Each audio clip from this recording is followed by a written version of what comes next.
No sé por qué de pronto se tarda, se pausa para pasar diapositivas, pero bueno. Actualmente es muy importante mencionar que actualmente no existe cura para la demencia, pero hay diversos tratamientos para las personas con demencia y apoyo para sus cuidadores. Eh, Además aquí, ya lo mencionó, se me fue su nombre, de la persona que participó, pero como lo comentó, no solamente también afecta a los cuidadores, ¿no? Lo veremos más adelante. Imagínense que llega a un grado en que la persona es completamente dependiente del cuidado de otra persona, ¿no? Entonces, eso es algo que también se tiene que atender. Entonces, no existe cura. Existen tratamientos, diversos tratamientos, pero no existe cura. Entonces, lo vamos a ver ya casi al final en tratamiento. Mm.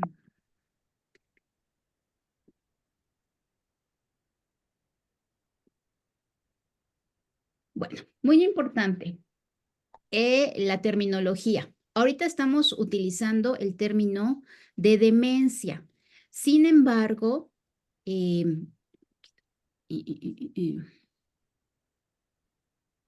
el término de demencia. Sin embargo, este es un nombre, es como el más común que utilizamos, pero dentro del área médica, en realidad ahora ya le llamamos trastorno neurocognitivo mayor. ¿Okay? Entonces, si buscan de pronto en la literatura o leen trastorno neurocognitivo mayor, no tiene demencia, tiene trastorno neurocognitivo mayor, es exactamente lo mismo, solamente que ha cambiado la terminología, como en el área de la salud o en otras áreas, de pronto cambia la terminología, pero es exactamente lo mismo. Y lo que antes se llamaba deterioro cognitivo leve, ahora le llamamos trastorno neurocognitivo menor, que por decirlo así es como una etapa previa a la demencia.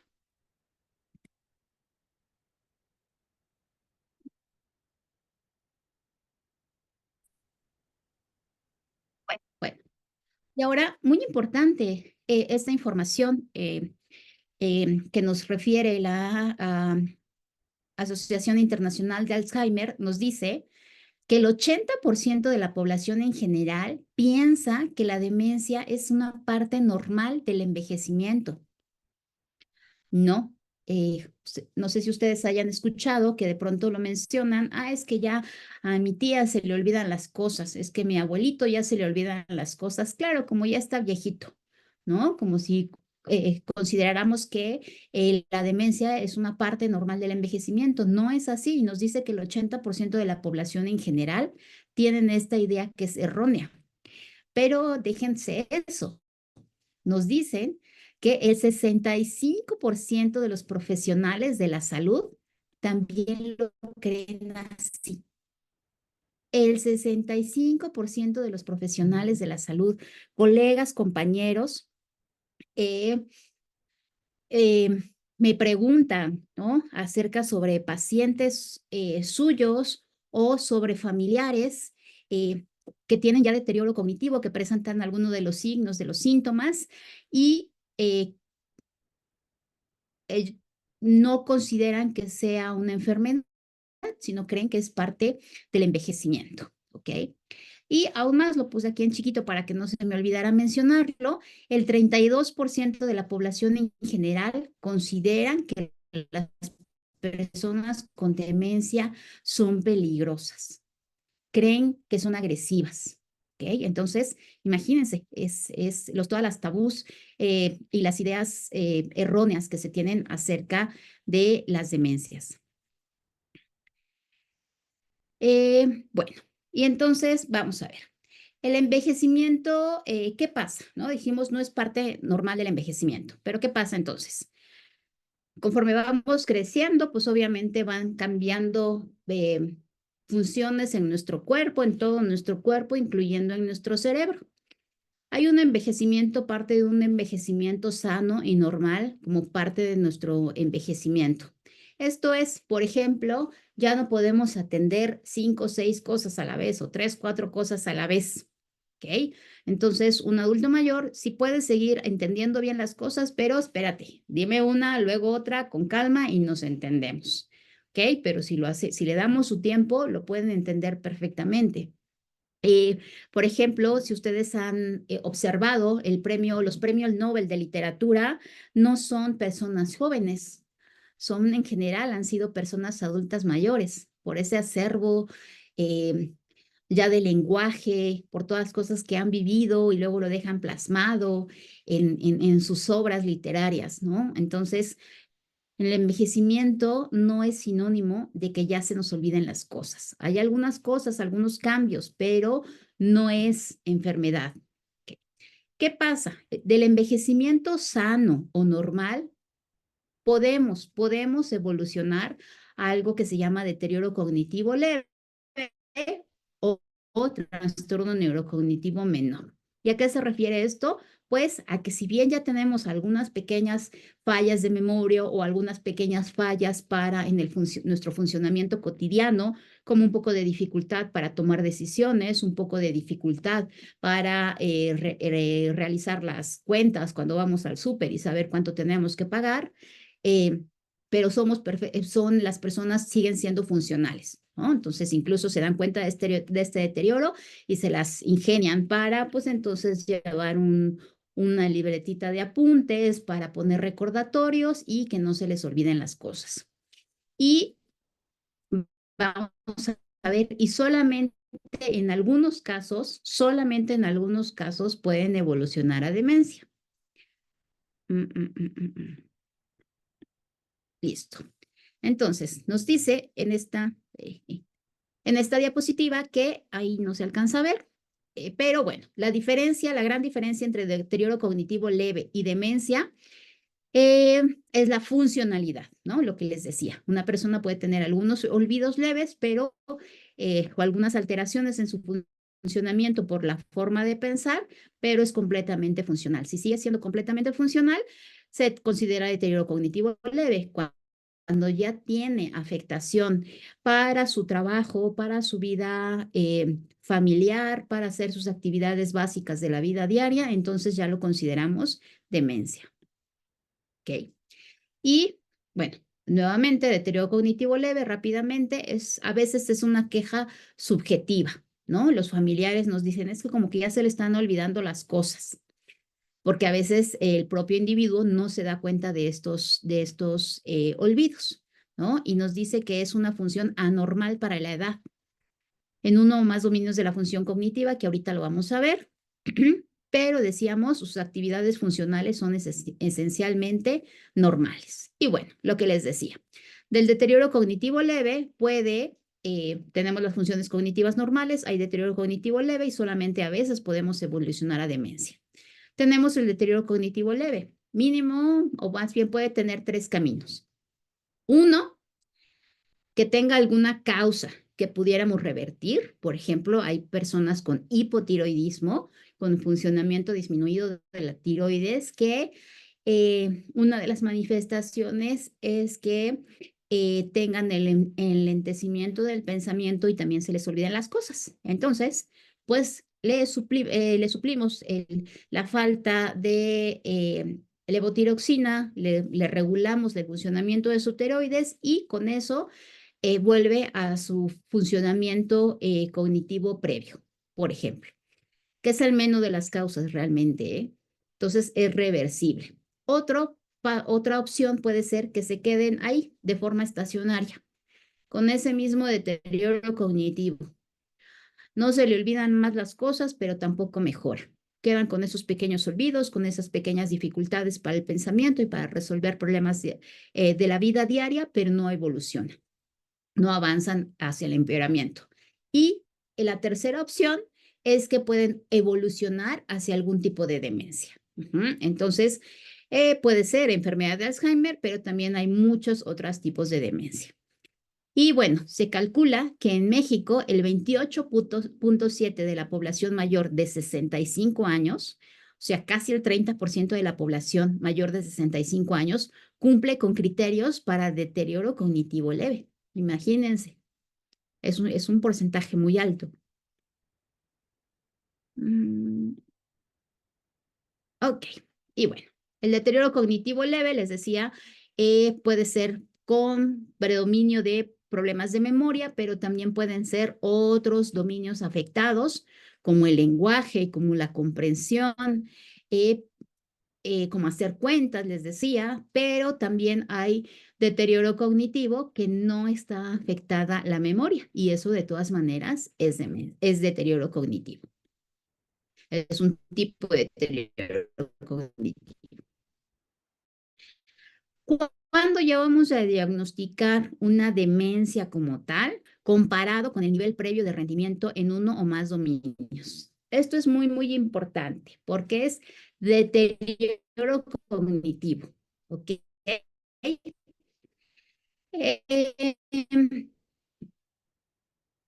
Algo que está bien, que estaba funcionando bien a este nivel, o más bien que tenía un funcionamiento aquí, ahora se deteriora que tenía. Esto es, hacemos algunas pruebas cuando hacemos evaluación o estamos en el proceso de diagnóstico de esta enfermedad, hacemos algunas pruebas. Sí, hay todavía en nuestro México, hay muchas personas adultas mayores que no acudieron a la escuela o que con dificultad aprendieron a leer y a escribir. Y hay estas pruebas diagnósticas que nos tienen que leer, que copiar, que hacer actividades que se aprenden en la escuela. Entonces, esa persona va a salir mal. ¿Yo la voy a calificar mal? No, porque no me sabe escribir una oración. Pues no, porque eso lo aprendemos. Una indicación es, escriba una oración que tenga sujeto y predicado. Si una persona que está cognitivamente íntegra, pero no fue a la escuela, no está escolarizado, pues no vas a saber cuál es el sujeto y es el predicado y es lamentablemente de escolarización. Entonces, insisto nuevamente, declive comparado con el nivel previo. Bueno, los déficits cognitivos, esto de las alteraciones que tenga, van a interferir en la autonomía del individuo en las actividades cotidianas. Puede ser que ya se les olvide cómo preparar café. Puede ser que ya se les olvide cómo bañarse o cómo vestirse en alguna etapa de la enfermedad, ¿no? Insisto, es distinto de, ay, ¿dónde dejé las llaves? Damos vueltas y vueltas, pero finalmente las encontramos, a que de plano no sé la puerta con qué la abro.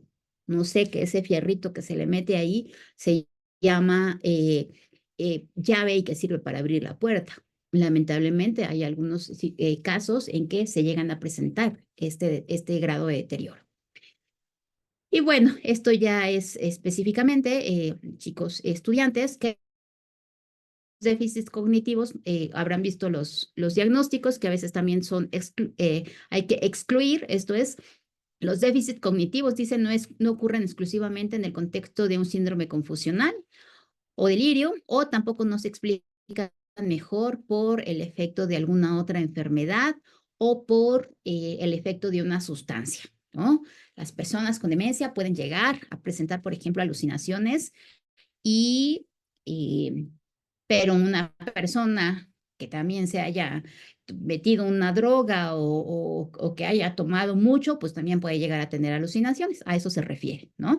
Diferenciar que un signo, que un síntoma no sea debido a otro problema, ¿no? O pueden estar desorientados. ¿Para dónde está la casa? ¿Para dónde? Cuando una persona, por ejemplo, que está tomada.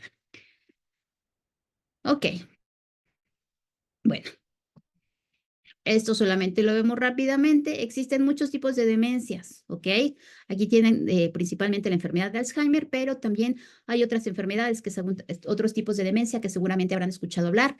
La enfermedad, la demencia por cuerpos de Lewy, la demencia frontotemporal, la demencia mixta, la demencia vascular que se refiere cuando hay o un infarto grande o pequeños infartitos chiquitos, algunos muy chiquitos, algunos medianos, algunos muy grandes, que afectan ciertas partes del cerebro y van a provocar un deterioro, obviamente, en el funcionamiento de todo nuestro cuerpo, ¿no?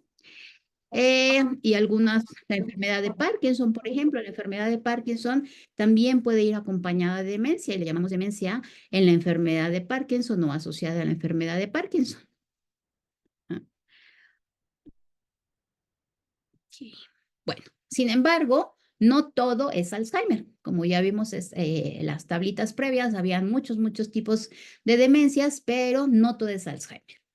Sin embargo, la demencia más frecuente es la enfermedad de Alzheimer y de la que más escuchamos hablar es la demencia por enfermedad de Alzheimer.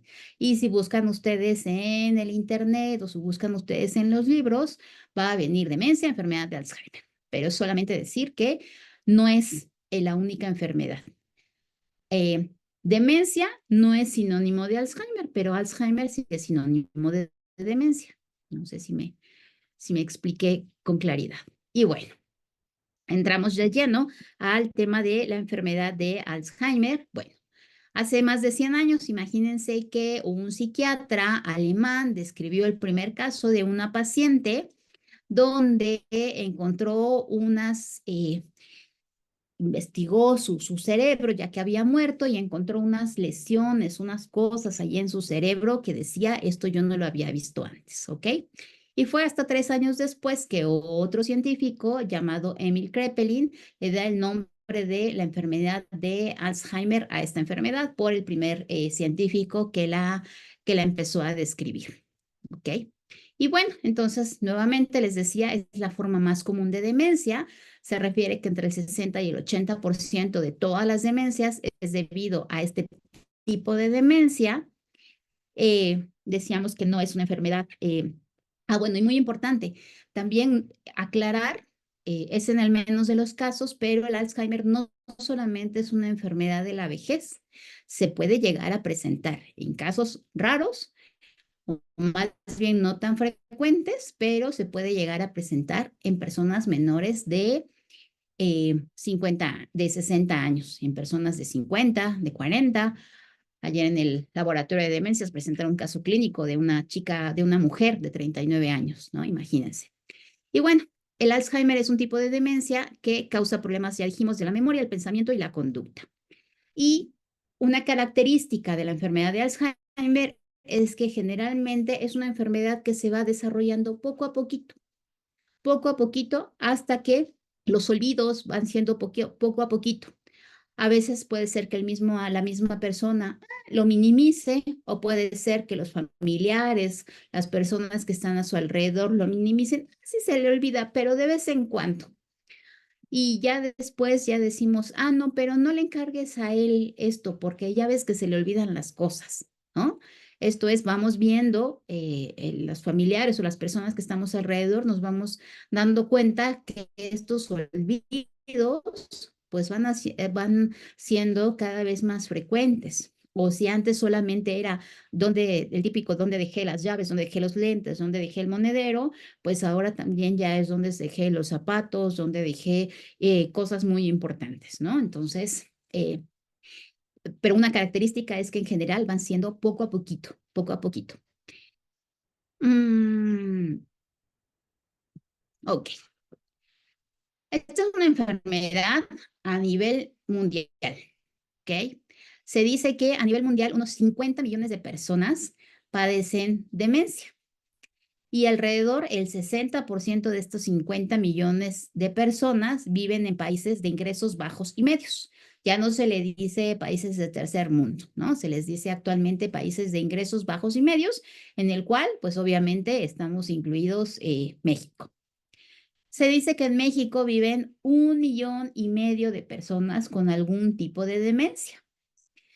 Y aquí donde yo vivo, en la Ciudad de México, pues están más o menos calculado que hay 100,000 personas en esta ciudad con demencia.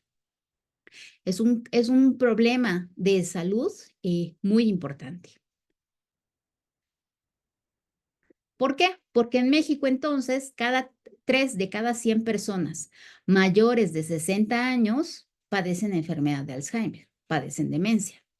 Sin embargo, se dice que conforme va avanzando la edad, hay más riesgo, hay más probabilidad de que las personas desarrollemos demencia, desarrollemos enfermedad de Alzheimer. Entonces, si a los 60 años eran 3 de cada 100 personas, nos dicen que a los 85 años llega a ser 1 de cada 3 personas con demencia.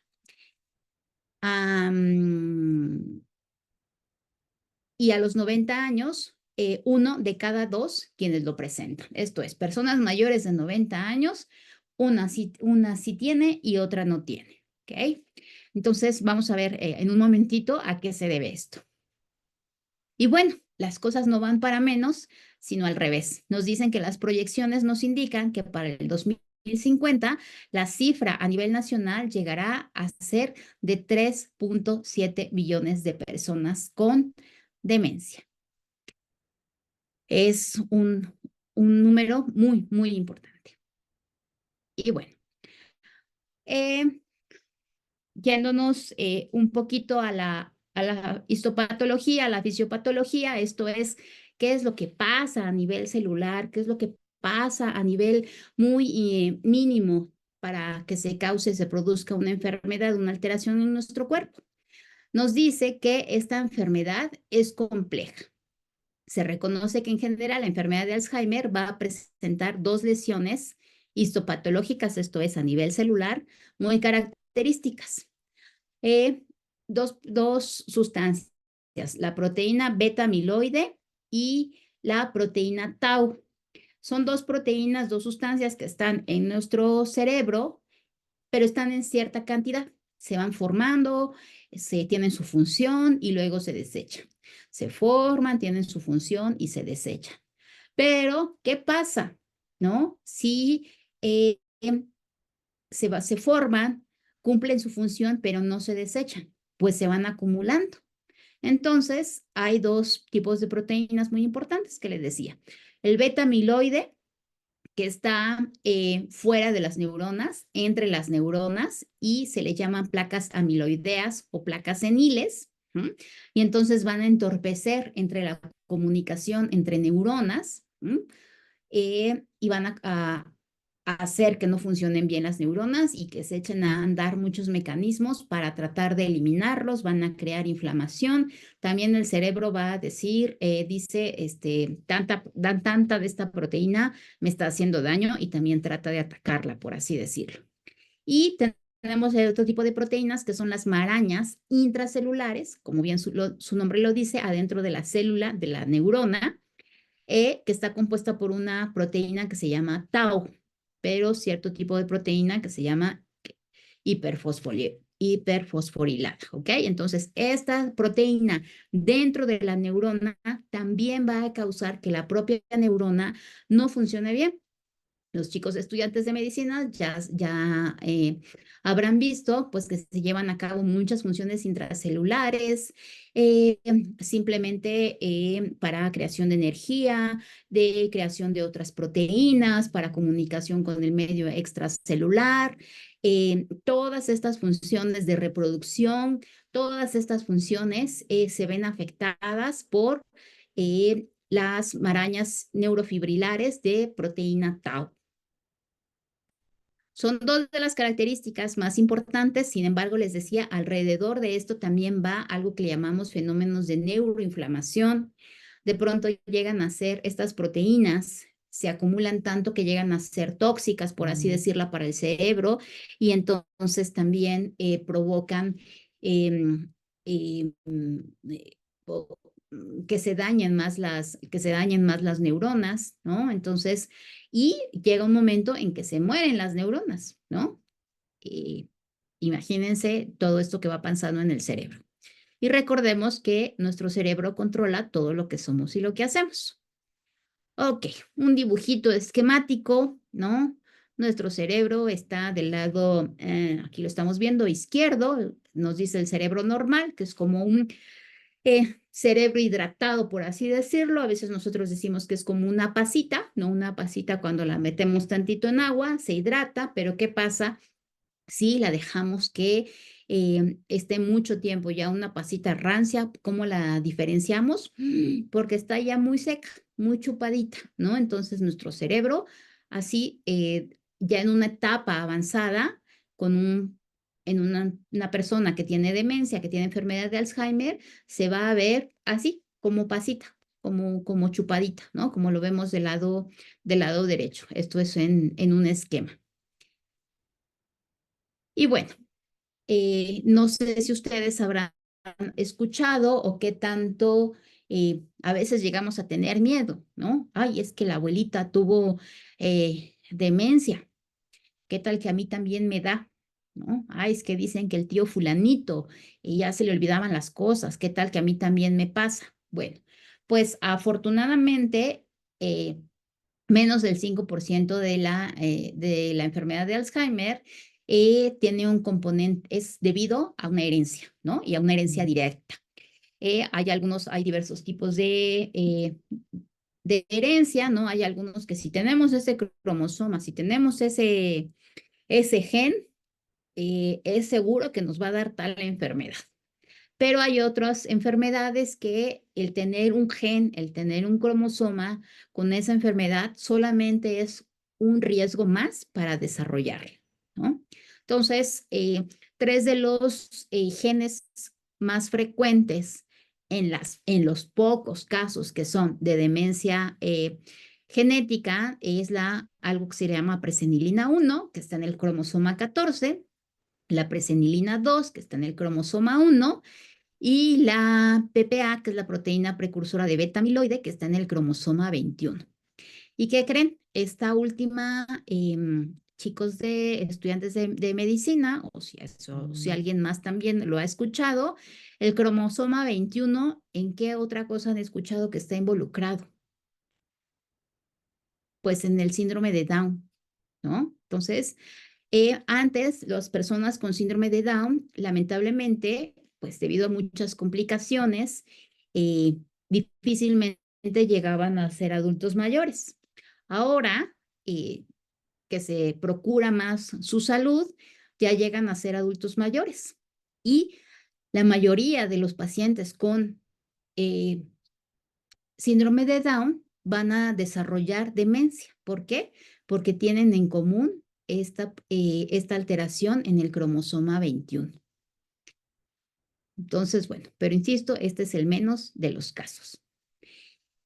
Y bueno, les decía, es una herencia de tipo multifactorial, su interacción con el medio ambiente por factores de riesgo no genéticos, eso es muy, muy, muy importante y eso lo vamos a ver un poco más adelante. Entonces, les decía, sí, hay algunos tipos de genes que si tenemos ese de que nos va a dar, nos va a dar, pero hay otros que solamente son un factor de riesgo.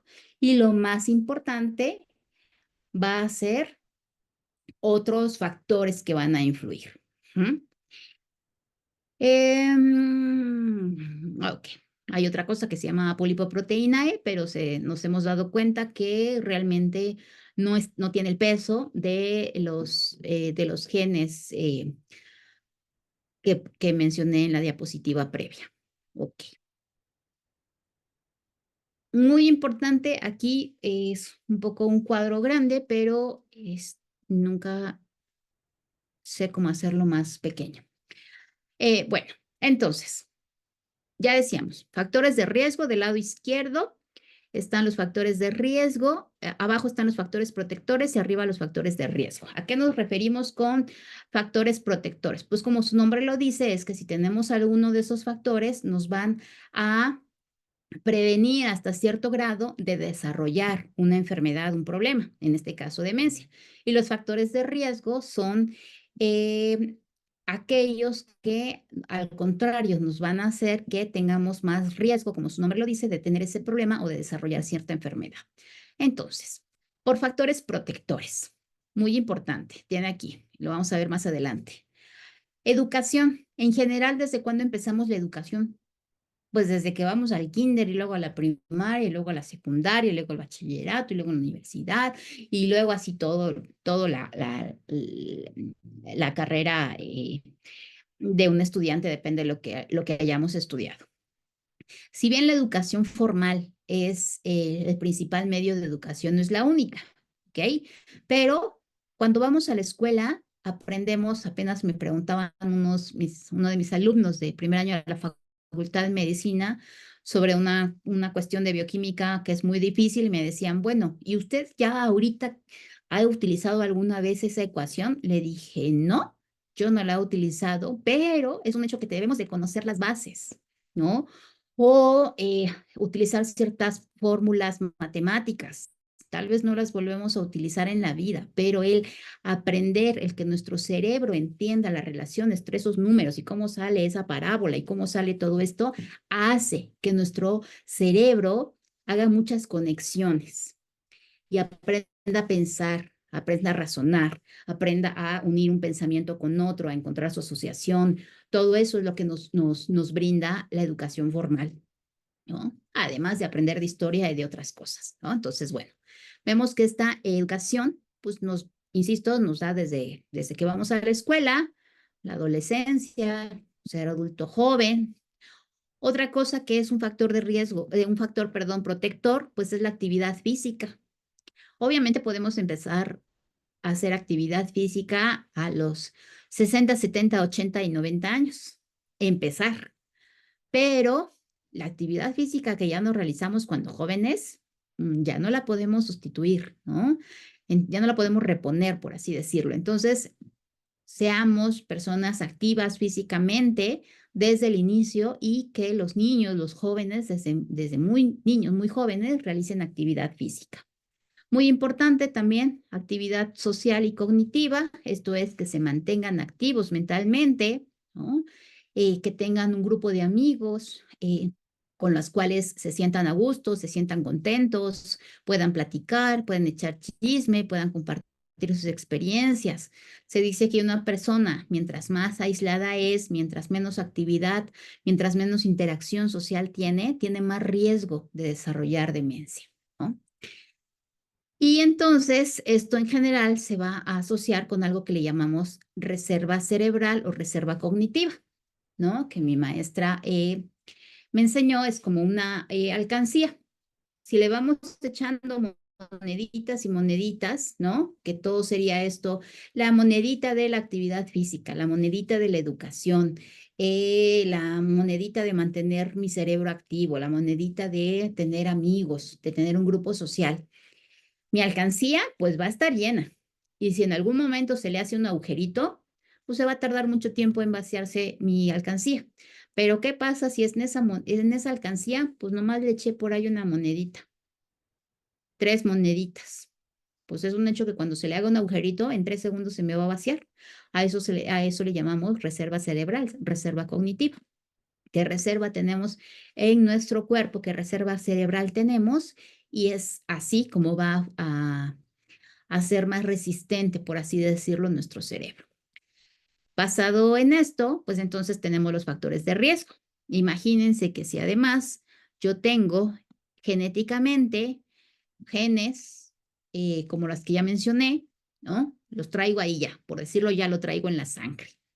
Pero en lugar de alimentarme bien, en lugar de hacer ejercicio, pues llevo una mala dieta. Además, le meto tóxicos como el alcohol, como el tabaco, como otro tipo de drogas. Entonces, pues, y no hago ejercicio, ¿no? Pues entonces puedo desarrollar obesidad, hipertensión, dislipidemia, que es el colesterol, los triglicéridos, puedo desarrollar diabetes. Todo esto se va juntando y entonces va a dañar el funcionamiento de su cerebro. Por ejemplo, se dice que la diabetes es una inflamación a nivel sistémico. Esto es de todo nuestro cuerpo. La diabetes afecta a todo nuestro cuerpo porque afecta la parte interna de nuestros vasitos, de las venas, de las arterias, la parte interna, el revestimiento, se dice, recubrimiento, no sé si estoy hablando bien, pero la parte interna es esa parte donde afecta la diabetes y donde tenemos venitas, donde tenemos arterias, donde tenemos vasos sanguíneos, pues en toda la parte de nuestro cuerpo, ¿no? Entonces, por eso es que la diabetes afecta a todo nuestro organismo. Y entonces así vamos a ver que va a haber daño vascular, vascular se refiere a los vasitos, y daño neuronal, ¿no? Entonces, vemos si eh, que cómo se desarrollan los factores de riesgo, el resultado pues va a ser que podamos desarrollar demencia. Ok, vamos un poquito más rápido, ¿no? Entonces, bueno, decíamos, factores de riesgo, se van acumulando estas proteínas y nos generan todos los signos y síntomas.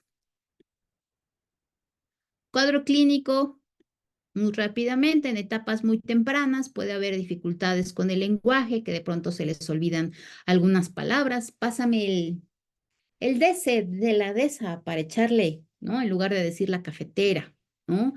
Tienden a tener olvidos, como lo decía ahorita una persona, sobre todo de memoria reciente. Esto es, las cosas que pasaron hace muchos años tienden a recordarlas mejor, pero no se acuerdan si ya se tomaron su medicamento hace una hora o no. No se acuerdan que desayunaron hace 3 horas o no. ¿Ok? Pues se puede empezar a desorientar en el tiempo, en el lugar.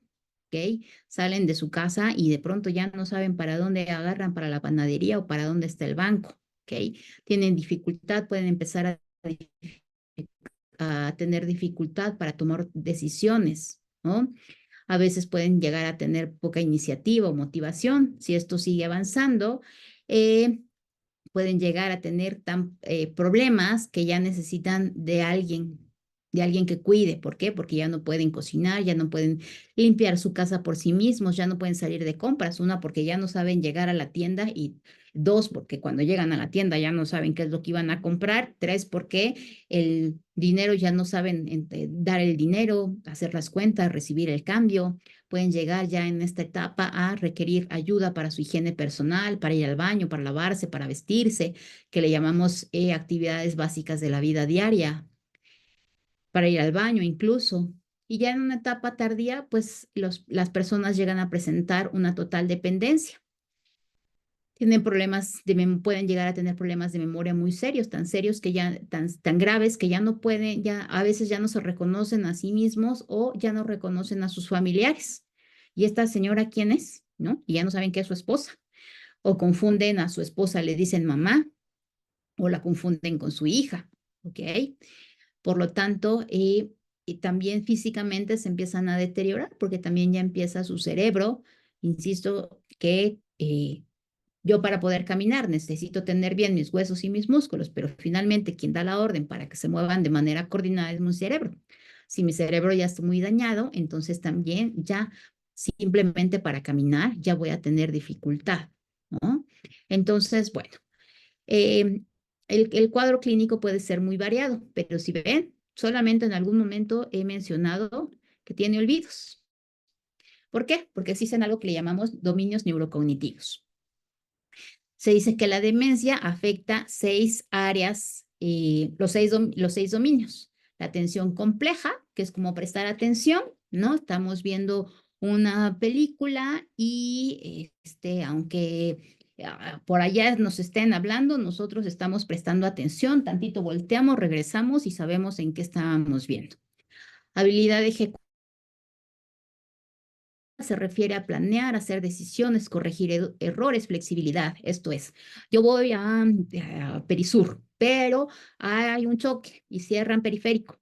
Pues entonces yo tengo que, ya planeé, pero a la mera hora tengo que ser flexible y decir, no, pues entonces ahora me voy por Insurgentes, ahora me voy por tal calle. Pero esa calle también está cerrada.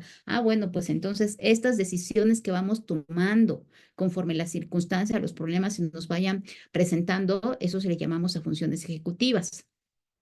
El aprendizaje, el aprender cosas nuevas y obviamente la memoria.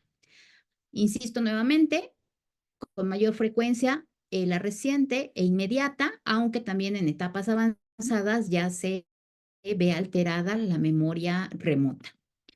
El lenguaje nos dice aquí, tanto expresivo como receptivo, esto es, tienen dificultad, a veces tienen dificultad para expresar lo que quieren, lo que están pensando, pero también a veces tienen, o más bien muchas veces tienen dificultad para entender lo que se les dice. Parte de las evaluaciones que hacemos algunas pruebas, cierre los ojos, doble la hoja, doblela por la mitad, haga esto. Y los pacientes, las personas escuchan bien, pero no entienden ya las indicaciones que les damos, ¿ok? De visoconstrucción y visopercepción, esto es, de pronto ya tienen dificultad para para hacer la conexión entre su cerebro y el movimiento de sus manos, ¿ok? De su cuerpo. La cognición social, este es un término, entre comillas, relativamente nuevo. La cognición se refiere a cómo nosotros desde chiquitos nos enseñan a regular nuestro comportamiento. ¿Ok? Entonces, si a mí ahorita me anda del baño, pues entonces me voy a aguantar porque sé que no puedo ir a hacer del baño en este momento, o que estoy sentado en una silla y no puedo hacer del baño aquí. Eso lo fui aprendiendo. Un bebé cuando dice me hago del baño, pues se hace del baño donde sea y enfrente de quien sea. Pero vamos aprendiendo poco a poco, vamos teniendo control de esfínteres y vamos aprendiendo poco a poco que eso socialmente no es correcto. ¿Qué pasa con una persona con demencia? Puede llegar a ser que si en ese momento tiene ganas de hacer del baño, ahí se hace, ¿ok? O se hace en cualquier lugar, menos en el baño, ¿no? Ya no tiene esa regulación social. O puede ser que le guste los aretes de la persona que está enfrente. Se los agarra y dice, a ver, están bonitos, dámelos, los quiero. Ya no le funciona la parte de su cerebro que nos dice que hemos aprendido que si no es nuestro tenemos que pedir permiso, que no podemos agarrar simplemente o tocar a otra persona porque se nos pegue la gana, ¿no? Entonces, estas alteraciones también de conducta, de comportamiento pueden llegar a ser, que pueden llegar a ser, considerarse como faltas de respeto, ¿no? Ay, es que estábamos allí enfrente de la reunión y se empezó a tocar sus partes, ¿no? Pues es que ya no tienen ese filtro que les dice que socialmente no es correcto. ¿Por qué? Porque entonces decíamos, además de hacer cuentas, además de hablar, además de la memoria, las demencias incluyen algo que se llaman síntomas neuropsiquiátricos y que incluso son los síntomas más que más afectan al familiar, ¿ok? Psicosis se refiere a salir fuera de la realidad, por ejemplo, a tener como alucinaciones, ¿no? O tener la idea de que les quieren matar, que les quieren hacer daño. Trastornos del ánimo, las personas pueden estar muy ansiosas o pueden estar tristes, deprimidas. La apatía es que no están tristes, sino simplemente les da lo mismo todo, ¿ok? Porque hay una parte del cerebro que funciona para como que es la llave que nos da la chispa para arrancar. Esa parte se ve afectada y entonces ya les da lo mismo. O por el contrario, pueden ser personas que estén muy agitadas, ¿no? Si bien no agresivas físicamente, pero sí con mucha inquietud, ¿no? Física. Muy frecuentemente tienen alteraciones del sueño, ¿no?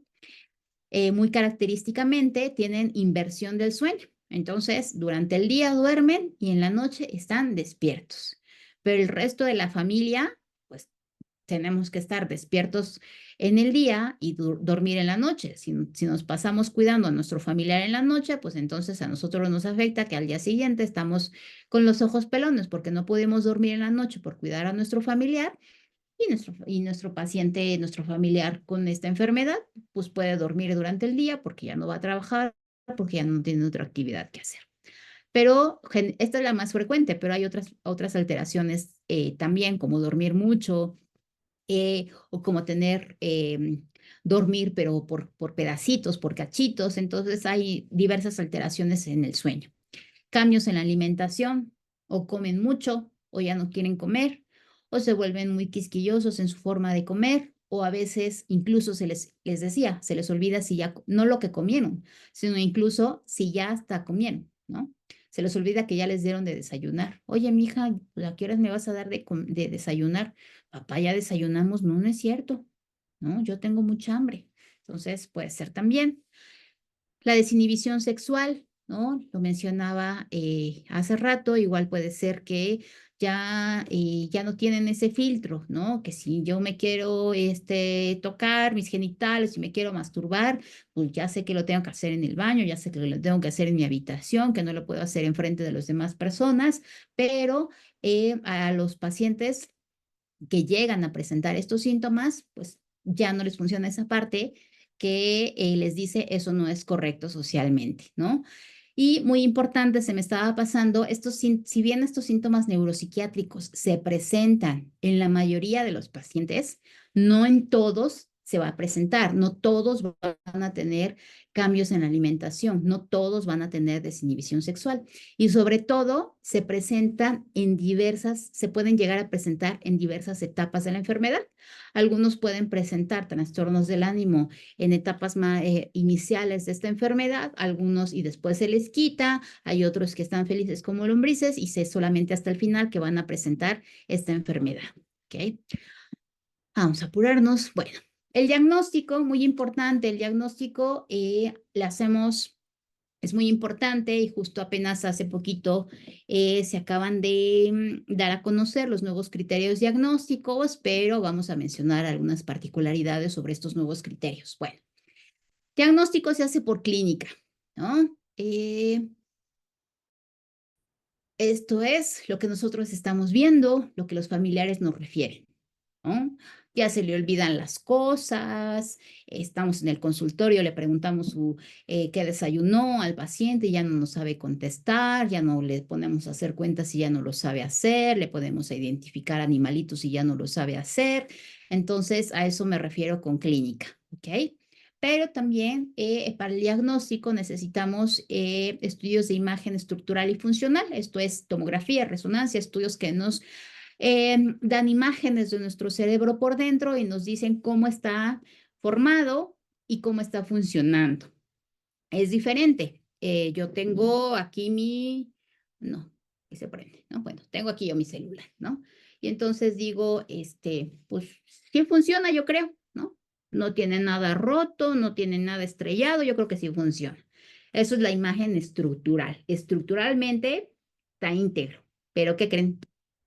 Por más que le hago, no funciona, no prende, ¿ok? Entonces, a eso nos referimos con imagen funcional, ¿no? Que si bien lamentablemente en nuestro país es difícil tener acceso a estudios de imagen estructural, pues todavía es aún más difícil tener acceso a estudios de imagen funcional. Otra cosa que tenemos que hacer para el diagnóstico es elaborar pruebas neuropsicológicas. ¿Okay? Los neuropsicólogos, las neuropsicólogas son psicólogos especializados en cómo funciona nuestro cerebro, pero a esta forma cognitiva, en hacer cuentas, en elaborar palabras, en entender indicaciones y con estas pruebas también nosotros podemos tener mucha orientación de qué partes del cerebro del paciente están alteradas, funcionando mal. Y si son en etapas tempranas, podemos elaborar un programa de rehabilitación. Y muy importante en esto último, que dice otros biomarcadores, que es a lo que se refiere estos nuevos criterios que les decía de diagnóstico, que es de las sustancias que les decía, las proteínas en el cerebro, que es la beta-amiloide y tau. Antes solamente se tenían ya hasta que una persona se moría, como lo hizo Alzheimer en 1907, solamente hasta que se moría la persona, se sacaba el cerebro, se le hacía un tratamiento especial y se veía bajo el microscopio, se encontraban estas proteínas y se decía, ah, sí, esta persona tuvo, porque ya estaba muerto, ¿no? Tuvo enfermedad de Alzheimer. ¿Ok? Después ya vimos que se podía hacer mediante la medición del líquido cefalorraquídeo. El líquido cefalorraquídeo, recordemos que es un líquido que recubre todo nuestro sistema nervioso central, nuestro cerebro y también nuestra médula espinal. Entonces se tocaba una pequeña muestra de este líquido cefalorraquídeo y se medía o se mide estas dos proteínas. Esto todavía sigue siendo complicado porque es muy caro y solamente en contados lugares en el país se realiza. También hay otra opción de que se juntan biomarcadores con La voy a imagen, buscar, quiero que ¿no? lo Se veas también. inyecta una sustancia y se pintan ciertas partes del cerebro, se le toma una imagen a ese cerebro y esa sustancia que se inyectó se va a pegar a estas proteínas, ¿no? Y entonces ya decíamos, ah, sí es cierto, ahí está. Y eso ya se puede hacer en la persona en vivo, ¿ok? Actualmente ya se está trabajando, lamentablemente no en el país, sino en otros lugares, que se puedan medir estas proteínas en la sangre normal, así como cuando nos medimos la glucosa, nos medimos los triglicéridos y nos sacan una muestra de sangre de la vena, que se pueda medir así, ¿no? Y entonces ya sería mucho más accesible y mucho más fácil, ¿no? Lamentablemente todavía no es algo que tengamos acceso aquí en nuestro país. Ok, bueno, les decía también, las pruebas, bueno, se pueden hacer. Yo sospecho que una persona está teniendo problemas de memoria, pero ya desde antes decíamos que el principal factor de riesgo es la edad. A mayor edad hay más riesgo de que una persona presente demencia, ¿no? Entonces, a eso se refiere con la población en riesgo. Mayor edad, hay que aplicarle mayores de 60 años, hay que aplicarles una prueba para ver si a lo mejor ya no está funcionando bien su cerebro, ¿ok? O bien cuando hay una persona que ella misma dice, se me están olvidando las cosas, o que su familiar dice, ay, es que como que a mi mamá ya se le están olvidando las cosas. Estas pruebas también se pueden aplicar a pacientes que ya están diagnosticados o para darle seguimiento. Apuro. Pruebas como el Mini Mental, que sigue siendo una prueba muy importante. Ahora ya está el MOCA también. El IQ Code es una prueba que me gusta mucho porque es un cuestionario al informante. Esto es, oiga, y su familiar, su mamá, sigue recordando las mismas cosas como las recordaba hace 10 años. Oiga, y su mamá sigue preparando la comida, sigue siendo tan hábil para los quehaceres de la casa como lo era hace 5 años, como era hace 10 años, ¿no? Y les decía igual en la definición, es un deterioro. Estaba funcionando aquí y ahora estoy funcionando aquí. Eso es lo que se pregunta en el IQ Code, ¿no? Oiga, ¿sigue funcionando como antes? Sí. No, ya no, ya está funcionando en menor grado, ¿no? Sin especificar exactamente qué otra cosa.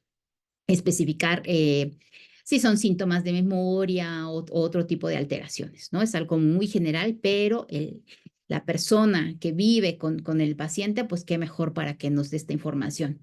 El NPI, que es el inventario de síntomas neuropsiquiátricos, porque les decía, no solamente se afecta la memoria, el lenguaje, sino también la conducta. Aquí se preguntan problemas del sueño, de la alimentación, si están agresivos, si están apáticos, eso es lo que se pregunta aquí. ¿Ok? Y bueno, les decía, tratamiento hasta el día de hoy, no hay tratamiento para curar, solamente para tratar, para los síntomas cognitivos, para los síntomas neuropsiquiátricos, para los olvidos o si tiene alucinaciones, si tiene ideas delirantes de que le quieren hacer daño, también para eso tenemos tratamiento. Medicamentos, no me voy a detener en esto, solamente hay unos que se llaman inhibidores selectivos de acetilcolinesterasa que nos ayudan en etapas iniciales y moderadas. Después ya no ayudan estos medicamentos, entonces ya no tiene caso darlos. Y la memantina, que seguramente habrán escuchado algunos de ustedes o muchos de ustedes, que es un medicamento que va a mejorar los síntomas cognitivos, pero eso se da solamente en etapas moderadas y avanzadas y también llega un momento en el que ya pierde efectividad.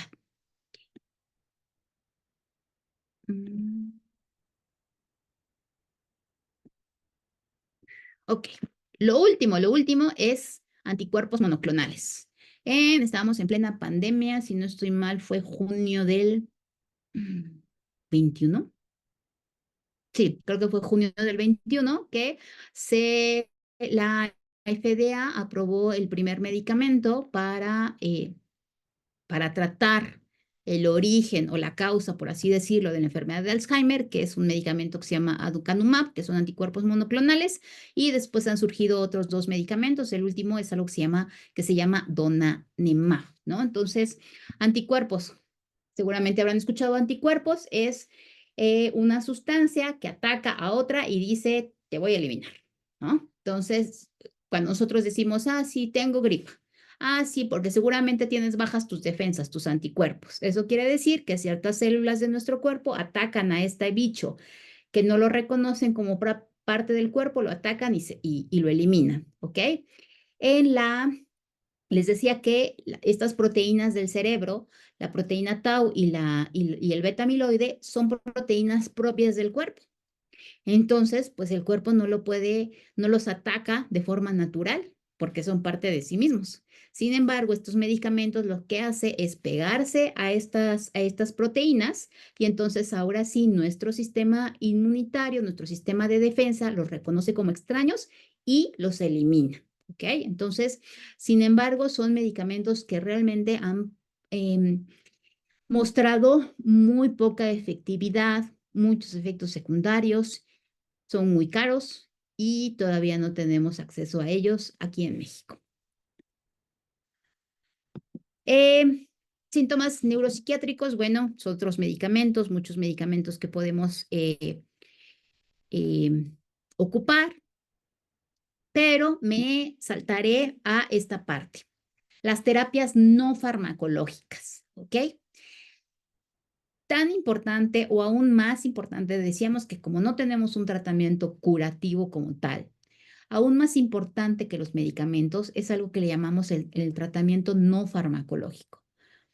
Esto es, ¿de qué forma tratar nosotros a nuestro paciente, a nuestro familiar, para que no esté tan alterado, para que no esté tan enojado, para que pueda funcionar mejor dentro de casa, para que pueda funcionar mejor fuera de casa cuando vamos a alguna reunión, ¿no? Entonces, muy importante también, nos dicen que hay que ayudar solamente lo necesario, esto es, dentro de lo posible, tratar de mantener la independencia el mayor tiempo posible.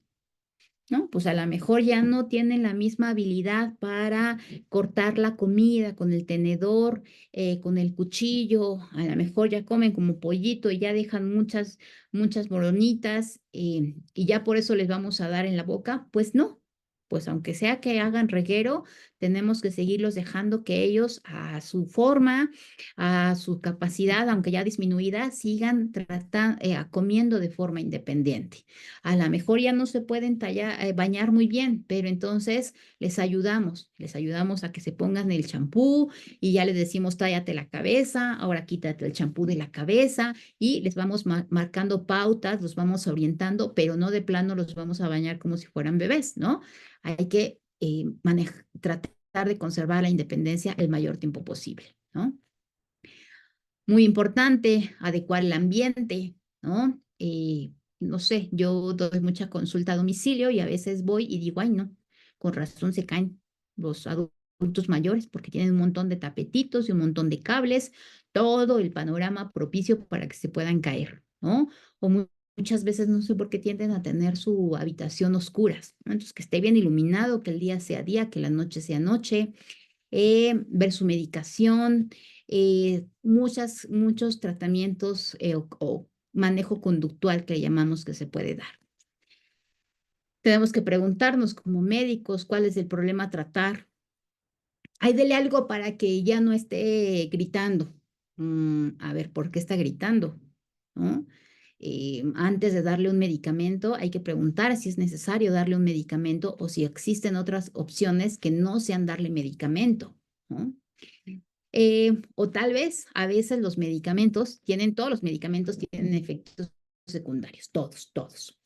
Mientras mayor número de medicamentos tomemos, hay mayor posibilidad de que tengan interacción entre uno y otros, ¿no? Entonces, a veces en lugar de poner más medicamentos, quienes nos dedicamos a los adultos mayores, quitamos medicamentos, porque si no, a veces el problema es por esta interacción, este choque que hay entre medicamentos, ¿ok?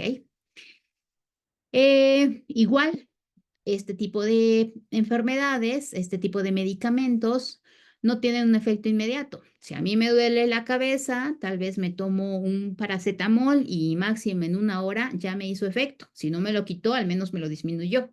Este tipo de medicamentos no es así. Este tipo de medicamentos tarda semanas en empezar a verse el efecto, incluso a veces meses.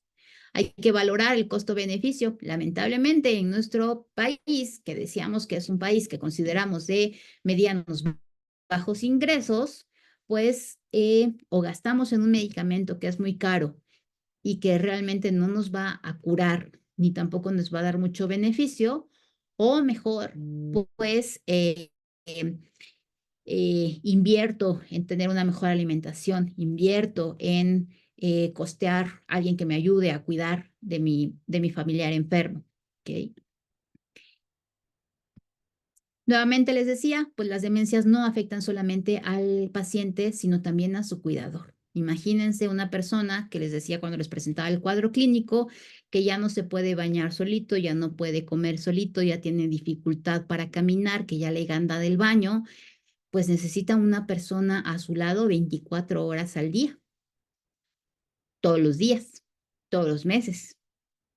Y si llega y todos los años que alcance todavía a vivir. Entonces, imagínense, una persona, un familiar que es cuidadora, generalmente en nuestro país, pues son las mujeres, somos las mujeres, eh, es nuestro familiar, pero no estamos capacitados para cuidar todo esto.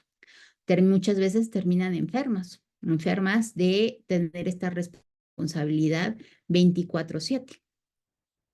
Ok, esta, ya para terminar, bueno, decimos, esta enfermedad suena muy fea, pero cuando les decía los factores genéticos, les decía que menos del 5% la enfermedad de Alzheimer se debe a factores genéticos, las demencias en el menor de los casos se deben a factores genéticos, y cuando les presentaba la tablita de la fisiopatología, les decía, bueno, pero si tenemos una genéticamente un gen que es factor de riesgo, pero no es determinante, pero hay otros factores que sí pueden hacer que ese gen tome importancia, ¿ok? En un estudio que se hizo a nivel general, a nivel mundial, nos dice, por ejemplo, que es que, ok, bueno, este es a nivel, el anterior era a nivel mundial y luego lo dividieron, por ejemplo, en América Latina, en la India, en China. Bueno, nos dice, por ejemplo, que en América Latina si tenemos baja educación, tenemos un 11% de mayor riesgo de desarrollar demencia. Si no escuchamos bien, tenemos un 8% de más riesgo de desarrollar demencia. Si tenemos hipertensión y sobre todo si tenemos una hipertensión descontrolada, mal cuidada, tenemos 9% más de desarrollar demencia. Si somos obesos, tenemos un 8% más de posibilidad de riesgo de desarrollar demencia. ¿Ok? Si fumamos, tenemos un 6% de riesgo de mayor de desarrollar demencia. 7% es si tenemos depresión. 5% más si si no tenemos actividad física. Un 1% más si tenemos aislamiento social, aunque eso en los últimos estudios ha aumentado. Un 3% más si tenemos diabetes o si tenemos una diabetes mal controlada. Entonces, si vamos sumando de poquito en poquito, si hace un muchito. ¿Cuánto? Pues el 56%. Se dice que 56% es potencialmente modificable para desarrollar demencia. Entonces, imagínense, si no tenemos ese riesgo genético determinante, tenemos en nuestras manos está el no desarrollar demencia. Pero insisto, eso empieza desde etapas muy tempranas. Podemos obviamente modificar nuestro estilo de vida en cualquier momento de la vida, pero mientras más jóvenes, pues mejor. ¿Ok? Y pues nada más, es un tema muy, muy amplio, pero creo que di lo fundamental. No sé si tengan alguna pregunta, alguna duda.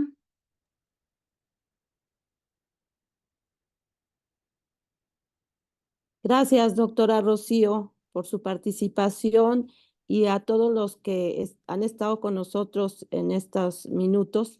Yo les quiero pedir si tienen algún comentario o alguna pregunta para la doctora, si son tan amables a través del chat, que nos la hagan llegar.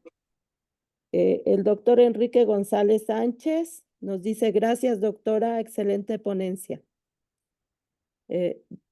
Cristina nos dice, muchas felicidades, doctora Rocío, muy interesante su exposición y gracias por hacerla tan didáctica. Quienes no somos médicos, entendimos. Yolanda Ramírez, muy buena clase. César Iván, excelente presentación, muchas gracias.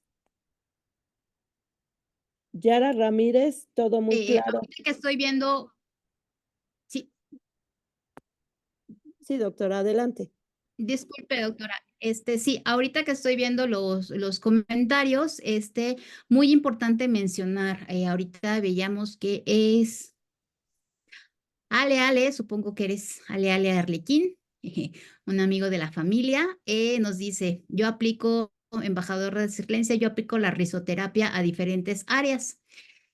Muy importante, qué bueno que lo mencionó, se me pasó a decirles. Si bien las personas con demencia tienden a olvidar incluso el nombre de sus hijos, de sus esposos, de sus familiares, pero de lo que generalmente se olvida hasta el último es, por ejemplo, la música. Entonces, la musicoterapia es muy importante.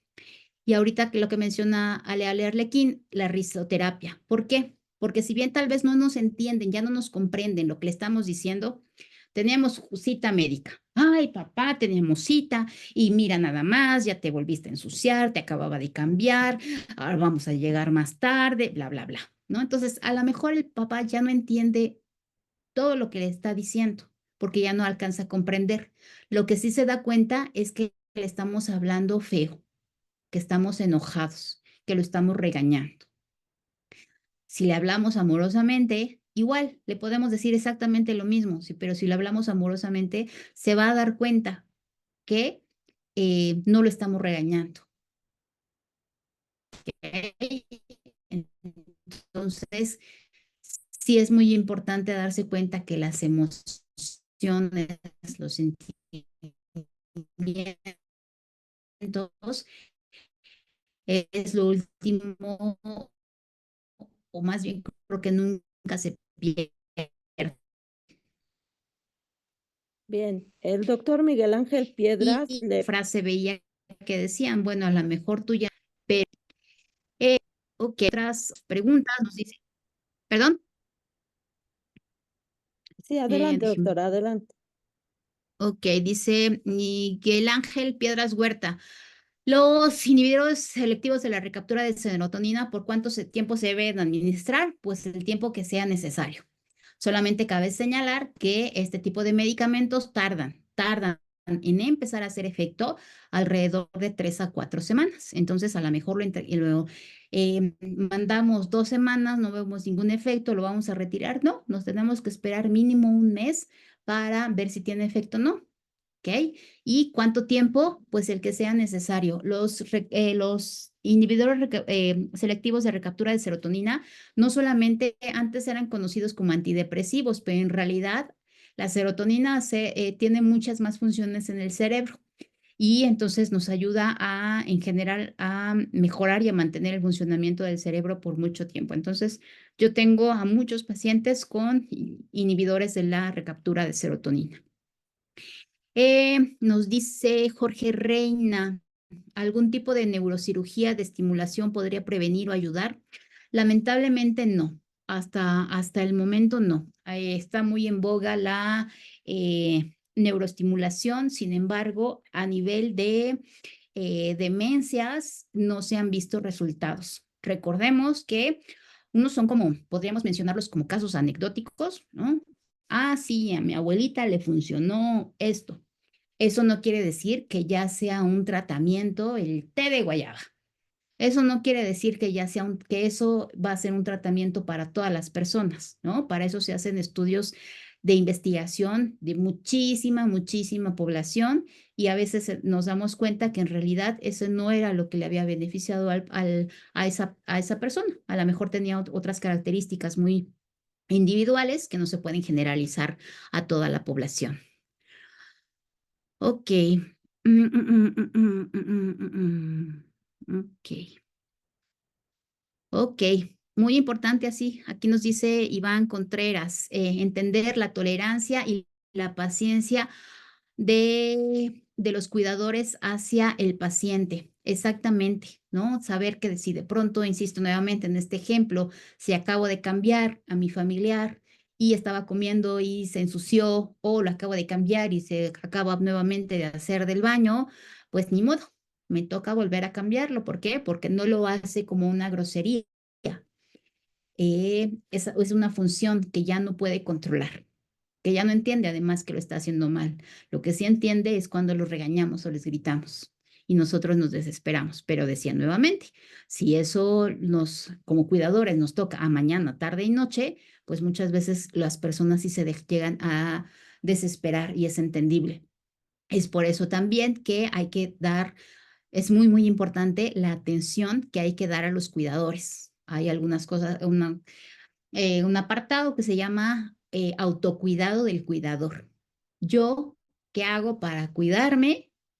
Y si yo estoy bien, en ese sentido voy a estar mejor, en mejores condiciones de poder tenerle paciencia a mi familiar, ¿no? Si yo no me cuido, pues entonces tampoco no voy a cuidarme física, mental, emocionalmente, espiritualmente, pues tampoco no voy a estar en condiciones de poder cuidar a mi familiar, ¿ok?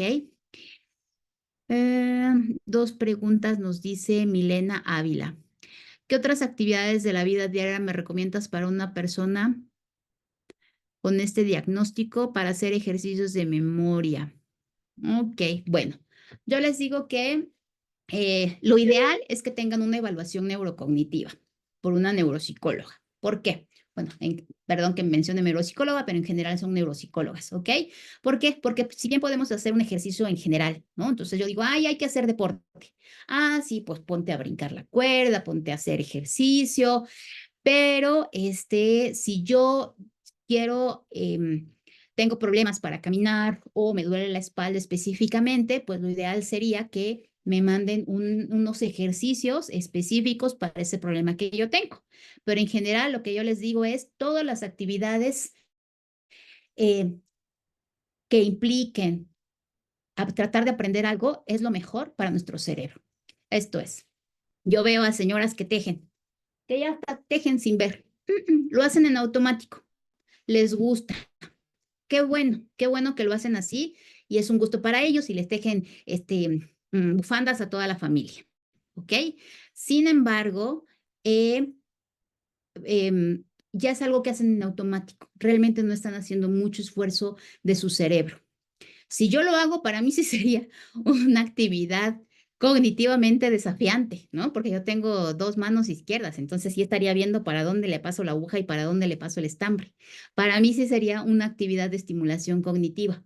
Para una señora que ya lo hace sin ver, es agradable, pero no es una actividad de estimulación cognitiva, ¿no? Entonces, por ejemplo, en general, todos los juegos de mesa son muy buenos. Se pueden echar un clavado en el YouTube. Hay muchos videos de estimulación, de rehabilitación cognitiva, que con tarjetitas, que con cosas muy sencillas, cosas propias de los enseres de casa, podemos hacer actividades, ¿no? Vamos a ver. Dice Luis Gerardo Jara Padilla, nos dice, ¿se pueden combinar medicamentos anticolinesterásicos y antiglutamatérgicos? Sí, a una muy buena combinación en etapas moderadas de la demencia, nos podemos utilizar inhibidores y memantina sin ningún problema y hacen una muy buena combinación, ¿no? Pero insisto, nuevamente hay que individualizar. Hay a veces que hay algunos pacientes que les cae bien uno solo. Cuando ya los combinamos, ya les causan efectos secundarios, ¿ok? Ay, espérenme, dejar de compartir. Voy. Ok, y bueno, no sé si tengan alguna otra pregunta, alguna duda. Nuevamente, Ale nos dice, paciente agradables, es muy asertivo y ocurrir con cosas sorprendentes. Ok. Tratamiento farmacológico para el cuidador, además del apoyo psicológico. Bueno, Nelly Sánchez, a veces los cuidadores se llegan a deprimir como tal y que quieren que les diga, hasta llegan al suicidio, ¿ok? Entonces, ahí ya los tratamos como cualquier otro, más bien ya desarrollan un problema de salud mental como tal y hay que darle su atención. Esto es, si tienen ansiedad, si tienen depresión, pues entonces hay que tratarla como tal, ¿no? Y hay que hacer redes, ¿no? Si yo solita, somos 7 hermanos y yo soy la única que cuido de mi abuelita que está enferma, pues obviamente no voy a aguantar. Pues entonces hay que hacer redes y si somos 7 hermanos, pues los 7 nos organizamos y a ver cómo le hacemos para atender a mi familiar. ¿Ok? Ah, nos dice Jorge Reina, ¿en qué punto sería el más óptimo recomendable para el uso de la ribastigmina? En la demencia leve. En la demencia leve, cuando ya está diagnosticada como demencia, pero está en etapa leve, es el mejor momento, o más bien es el momento indicado para los inhibidores selectivos de la acetilcolinesterasa, como lo es la ribastigmina. Y Axel Hernández nos dice, ¿existe algún otro método que no sea farmacológico que sirva para retrasar o controlar los efectos generados por la enfermedad? Pues no. Escucharán tal vez dentro de la misma área médica o tal vez como Vox Populi del Ginkgo biloba, de medicamentos, se me acaba de olvidar cómo se llama esta, acetilcolina, no, citicolina, pero lo que es cierto es que nos han enseñado lo que hemos aprendido con los estudios, insisto, a nivel mundial, que se hacen a gran escala, muy bien estructurados, es que realmente no tienen un efecto significativo. Lo que sí hacemos es prevenir, ¿no? Prevenir, prevenir, lo que decíamos, ese 56% de riesgo de demencia, en el que sí tenemos nosotros injerencia y sí podemos hacerlo. En la alimentación hay un tipo de alimentación. Eh, Se me acaba de ir la onda, ya me estoy demenciando yo también. Este, Mind, dieta Mind. La dieta Mind es una mezcla de dieta DASH, que es para la hipertensión, y dieta mediterránea, que nos dice lo menos que podamos consumir de grasas, lo menos que podamos consumir de grasa, de carnes rojas, preferir grasas buenas, preferir semillas, frutos rojos, hojas verdes. Nos recomiendan una cucharada de aceite de oliva a diario, y eso es tanto preventivo como para mejorar, por así decirlo, las condiciones de nuestro cerebro, o del cerebro de una persona que ya está cursando con demencia. Igual nos dice Jorge Reina, ribastigmina, ¿puede servir de manera profiláctica? No, no hay ningún tratamiento profiláctico. ¿Por qué? ¿Cómo sabemos nosotros que nos va a dar demencia? ¿No? Hay un estudio que está todavía como en proceso, que es el DIAN, que es pacientes que tienen riesgo de los genes, genética, para ellos hay un medicamento específicamente que se está tratando, que se va a tratar de dar, a ver si es efectivo, ¿no? Pero si no tenemos un riesgo genético como tal, ¿cómo sabemos? Pues sería como darle a toda la población este medicamento para que no te vaya a dar demencia, ¿no? Entonces no es algo factible. ¿Sirve la quetiapina para que duerman mejor? Sí, hay que individualizar, si bien los neurolépticos, que es este tipo de medicamentos al que pertenece la quetiapina, si leemos en la literatura, dice mayor riesgo de muerte si se usa en pacientes con demencia, hay que tenerlo con mucho cuidado porque en realidad son medicamentos que, sabiéndolos utilizar, sí nos brindan un gran apoyo, no solamente para dormir, sino para el manejo conductual, esto es si el paciente está enojón, si el paciente está irritable, si está teniendo ideas delirantes, si está teniendo alucinaciones. Es un medicamento que lo podemos dar, pero tiene sus contraindicaciones y sus efectos secundarios. Ok. Déjenme ver. Aquí tengo una. ¿Alguien más? ¿Alguna otra pregunta? ¿Alguna duda?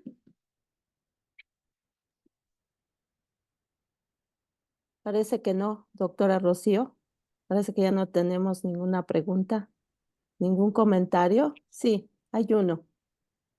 De, Milena, que si no estoy mal, no está aquí en México, ¿verdad? dice, me encantó la ¿No? información porque ¿Desde dónde te conectas, Milena? De Colombia, estoy en De Colombia. Colombia. Perfecto, Sí, muchas gracias, sí. Milena. No, a ti muchas gracias. Está muy chévere la información, me gustó muchísimo. Te lo agradezco. Ojalá Gracias, puedas Milena. venir a Colombia. Ah, bueno, perfecto. Bienvenidísima. Gracias. Y todos también bienvenidísimos. gracias. Y bueno, Yara Ramírez nos dice, el lecanemab podría ser un nuevo tratamiento eficaz. Lo que les decía es que los anticuerpos monoclonales, lamentablemente, sí, el lecanemab es el último, ¿no? Y que van para que se pegan a las proteínas que ya les comenté en nuestro cerebro, y una vez que se pegan, entonces ahora sí nuestro sistema inmunitario dice, son malas, hay que eliminarlas, no son de nosotros, hay que eliminarlas. Sin embargo, los 3 medicamentos que han salido en Estados Unidos autorizados tienen muchos asegúnes, ¿no? Y entonces incluso se dice que han entrado en procesos de autorización como muy rápida, ¿cómo decirles? Como que con tal de sacarlos, de autorizarlos, se han saltado tal vez algunos pasos y verificar que en realidad sí aporten un beneficio. Y sobre todo lo que se ha visto es que estos medicamentos se están dando en Estados Unidos, pero en etapas muy iniciales. Ya en etapas avanzadas, ya no funciona, ¿no? Además que les digo que son tratamientos muy caros y aquí en México todavía no tenemos acceso, ¿no? Y de algunos de estos tratamientos de anticuerpos monoclonales ya se han dado algunos o varios efectos secundarios, que bueno, eso las farmacéuticas, los estudios están dando por ver si fue efecto del medicamento o habrá sido efecto o habrán sido estas complicaciones o estas muertes por alguna otra circunstancia. ¿Alguien más? Agradecemos la participación de la doctora Rocío Santos en esta sesión académica de nuestro órgano colegiado, un tema muy importante que a todos nos interesa, puesto que estamos trabajando con adultos mayores. Muchas gracias, doctora, por su participación. Sí, a su vez yo también muchas gracias, doctora, siempre colaborando con usted, siempre colaborando con la asociación, pero también quiero yo agradecer al maestro Max eh, por el apoyo para la realización de esta plática del mes de septiembre, Pues, que está ah, en Acapulco, sobreviviendo al John. ah, pues saludos al maestro Max hasta Acapulco. Eh, es necesario que nos sigan a través de redes sociales, ¿no? Para continuar en nuestros eventos académicos que los realizamos cada mes. Esperamos contar con su presencia el 28 de octubre y si es necesario, bueno, que nos sigan en las redes sociales para que sepan los temas que se van a tratar. Muchísimas gracias a todos, que tengan excelente noche. Buenas noches.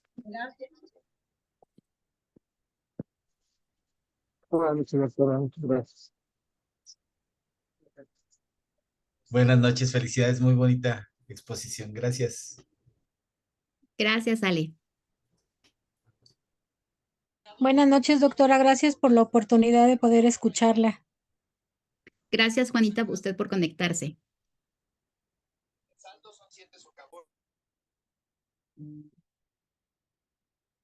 Muchas gracias, bonita noche. Gracias, adiós a todos. Chale. Bye.